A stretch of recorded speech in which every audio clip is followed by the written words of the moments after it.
Hello everyone. In this video lecture, we are going to discuss about the frequency analysis of sensitivity functions. If we have a look at T of S as the closed-loop transfer function and one of the sensitivity functions, we know that T of S is equal to L over L of S over 1 plus L of S. And T of j omega will be equal to L of j omega over 1 plus L of j omega. Now, we keep the same assumptions that we had for the formulation of the body criterion. And on the other hand, we also know that very often in practice it happens that amplitude of L of j omega for low frequencies is usually much bigger than 1, and for high frequencies is much smaller than 1. So as frequency increases, usually the amplitude of L of j omega will decrease. And omega c is chosen here as the crossover frequency, where amplitude of L of j omega is equal to 1. At omega c, we will have the amplitude equal to 1. So omega c is the crossover frequency. So this is what usually happens. Now, if we consider the amplitude of T of j omega, it will be equal to amplitude of L over 1 plus L. So amplitude of T will be equal to amplitude of L over 1 plus L. And now we can consider two cases where omega is smaller than or equal to omega c and where omega is bigger than omega c. We can indeed approximate the amplitude of T of j omega considering the fact that for low frequencies, we know that amplitude of L is much bigger than 1. And if we apply this to what we have here, we will get amplitude of T equal to amplitude of L over, we can neglect 1 compared to L because amplitude of L of j omega is much bigger than 1, and this will give us 1. And as a result, we will have 1 for omega much smaller than, let's say, omega c. Yeah, we can approximate it. For bigger values of omega, we know that for these frequencies, amplitude of L of j omega is much smaller than 1, and therefore we can approximate T as L over 1 because we neglect L in the denominator as the amplitude of L of j omega is much smaller than 1, and therefore amplitude of T will be equal to amplitude of L of j omega for high frequencies. And on the other hand, we know that for high frequencies, amplitude will be usually small. As a result, for T of j omega, for the closed loop system, we can say that the closed loop system will behave like a low pass filter, because for low frequency part, amplitude of L will be equal to 1, as we have seen here, and for high frequency it will be equal to amplitude of L, which is itself a small value. So T will behave like a low pass filter, and therefore it will be able to replicate only the low frequency components of R on C, because T is the relation, the transfer function indeed from R to C. On the other hand, this will also mean that a high value of omega c, the crossover frequency, will make the system able to better follow rapidly varying realizations of R of T. So if you want to have, let's say, rapidly changing reference signals and you want to follow it, you better increase the value of omega c for your system. Or let's say it's better to have a high value for omega c or the crossover frequency. And from a signal's point of view, the value of omega c will be related to the cutoff frequency and also the bandwidth of the filter. You can see an example here. We have the amplitude plot for L in blue. So what you see in blue is the amplitude of L of j omega or L of s, and we have in red the amplitude plot for T of s. And you can see that for frequencies bigger than the corner frequency or crossover frequency, for high frequencies, the amplitude of L and T will be similar to each other. In this case, the crossover frequency for L is somewhere around here. It's equal to 10 radian per second. So for frequencies bigger than that, amplitude of T will be equal to amplitude of L, as we already had seen.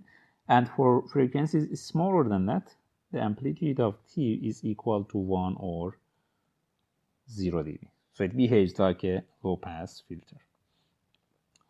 If we remove the assumptions that we had for amplitude of L much bigger than 1 for low frequency part, for frequencies smaller than omega c, then we will have this situation. If we have a type 0 system, for type 0 system at low frequency, we will have amplitude of L equal to L at evaluated at 0. And we can plug it into the amplitude of T of j omega. We'll end up with L0 over 1 plus L0. If we have a type 1 or higher system, amplitude of L for those systems at 0 will be infinity, and therefore it will be quite high, and therefore the amplitude of T of j omega will be equal to 1. Again, we can neglect 1 compared to L, and then we will have L at the numerator and L at the denominator, which will give us 1. Now we can think how the system will behave in terms of the rejection of noise. Since the transfer function from noise to the output is also related, is indeed in the form of T of s with a negative sign, we can see how the noise could be rejected or could be attenuated. Sensor noise with frequency components up to omega c, so at low frequencies, let's say, will not be attenuated by the system. The low frequency part of the sensor noise will not be attenuated, but the high frequency part would be attenuated or rejected. And usually, if the sensor is not biased, the noise will not have low frequency components. It will have high frequency components, which are usually given by electrical noise on the sensor.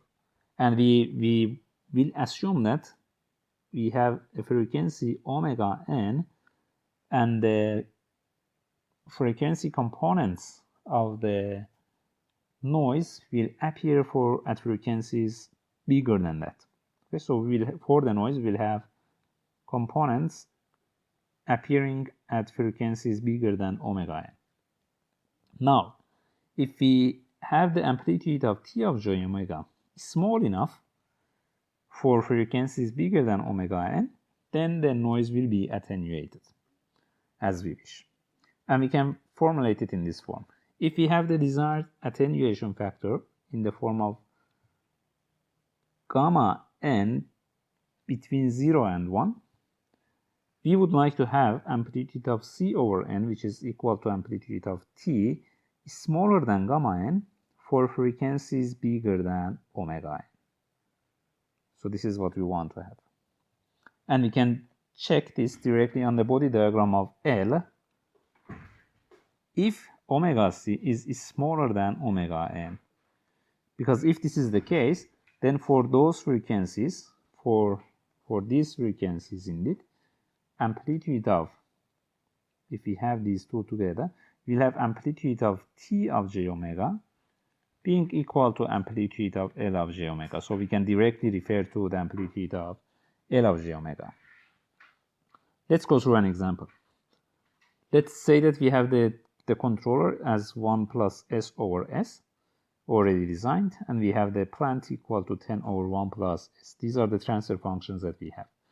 And it's required that n, which has the frequency components above 100 radian per second, and this means that omega n is equal to 100, should be attenuated 10 times on the output. And this 10 times means that gamma n is equal to 0.1. Now let's see what we have. We have got L of s equal to 10 over s, and T of s will be equal to 10 over s plus 10.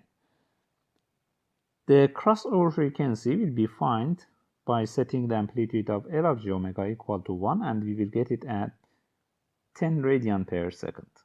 So we have omega c equal to 10.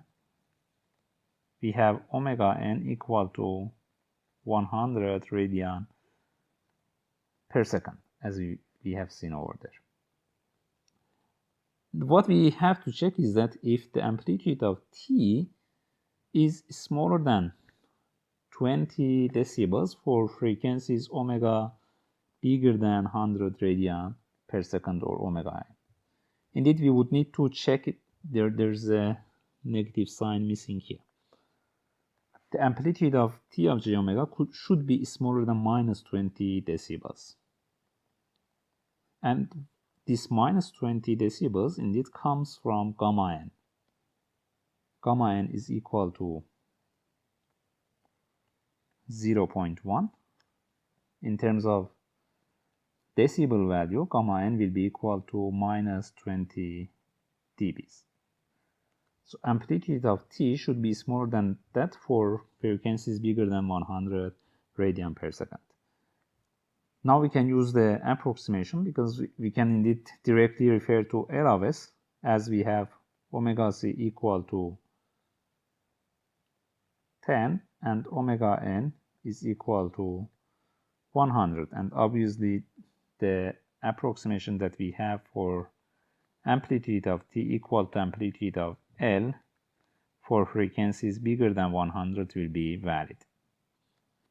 So omega c here is equal to 10. If we check it, you can see that indeed it is the case for frequencies bigger than 100. So for this area, the amplitude of L and alternatively the amplitude of T is below minus 20 decibel. So the noise will be attenuated by the given factor. We can also think of a danger zone for the noise attenuation like this. So if the amplitude plot for L of j omega or T of j omega enters this zone, then the noise will not be attenuated by the given factor, which is gamma n equal to 0.1 for omega n equal to 100. If the amplitude doesn't enter this area, we will be fine with the noise attenuation. Here we have an example which shows you how the changing of the amplitude plot indeed will affect the noise attenuation. Here you see the response of the system to R of t equal to 0.5 for t bigger than or equal to 0. In the first graph over here, we see it for k equal to 1. You can see that there are some fluctuations in the step response of the system. In the second case, k is decreased to 0.1, meaning that the amplitude plot has moved downwards. You see that the effect of the noise is kind of disappeared, but the response of the system has become slow. And in the third case, k is set to 10. The response is much faster, but you can see that there are more fluctuations in the step response of the system, and that's because of the effect of the noise. In the third case, indeed, we have moved the amplitude plot upwards, so the noise is not attenuated enough. But on the other hand, we have increased the we have improved the speed of the system or decreased the rise time and settling time for the given system. So always you should keep in mind that when you want to increase the gain of the system to improve some properties in terms of the step response, you should also always keep in mind that if you have any restrictions in terms of the noise attenuation or not. Alright, so that's all for this video. In the next video, we'll discuss about rejection of the disturbance referring to the body plot of the system. Thank you for watching and see you in the next video.